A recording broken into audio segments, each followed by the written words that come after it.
Russia में BRICS summit चल रही है और इंडिया के प्राइम मिनिस्टर और चाइना के प्राइम मिनिस्टर शी जिनपिंग आपस में बायलैटरल टॉक करेंगे। तो चाइना, आपको एक चीज़ देखने को मिल रहा होगा कि चाइना आज के डेट में इंडिया के साथ बॉर्डर पे भी हम डिसंगेज चाइना ने कर लिया है आफ्टर 4 साल के बाद। 2020 में गलवान हुआ था, उसके बाद 4 साल लग गए चाइना को और 4 साल बाद आखिर चाइना ने वहाँ पे डिसंगेजमेंट करने का फैसला लिया है। तो आखिर क्या है इसके पीछे रीज़न है? तो सबसे पहला रीज़न तो ये है बिजनेस की। 2020 के बाद इंडिया ने बहुत 300 से ज़्यादा चाइनीज़ एप्लीकेशन को बैन कर दिया था। बहुत ज़्यादा एफडीआई को रिलेटेड चाइना के ऊपर रिस्ट्रिक्शन लगा रखी थी, ट्रेड टैरिफ लगा रखे थे चाइना के ऊपर।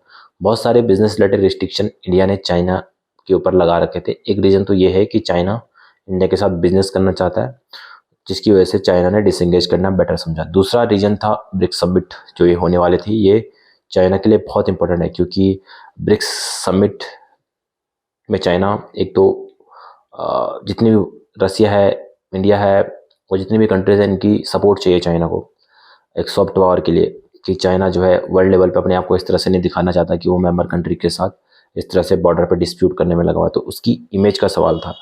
और एक और जो सबसे इम्पोर्टेंट रीजन है वो है यूएसए। तो चाइना जो है आज के डेट में उसका टारगेट है यूएसए, जो कि साउथ चाइना सी में उसको साथ लड़ाई चल रही है चाइना की यूएसए के साथ। और दूसरा वहाँ पे ताइवान भी है। तो ताइवान को चाइना ने पूरा यूएस को बोल रखा कि भाई 2027 से पहले हम ताइवान को चाइना का पार्ट बनाए करेंगे, यूएसए को जो मर्जी करना हो कर ले।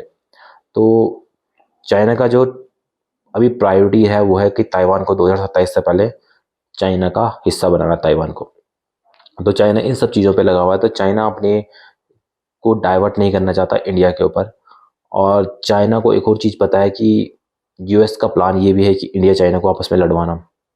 तो चाइना वो भी नहीं करना चाहता। चाइना इंडिया के साथ लड़ाई करेगा, लेकिन पहले ताइवान का मुद्दा सॉल्व करने के बाद दूसरा मुद्दा जो चाइना के लिए होगा वो होगा इंडिया।